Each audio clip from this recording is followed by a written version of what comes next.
I am the mother of one of the patients of Dr. Arambulo. My daughter underwent a hair transplant at Asian Hair Restoration Center 5 months ago.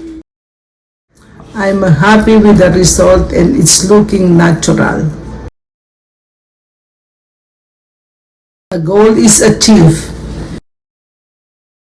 You are experiencing the same problem, go for Asian Hair Restoration Center. It is highly recommended. Go for it. So if you're considering hair transplant surgery, there are specific requirements that guarantee you're in the hands of qualified specialists who excel in treating androgenic alopecia.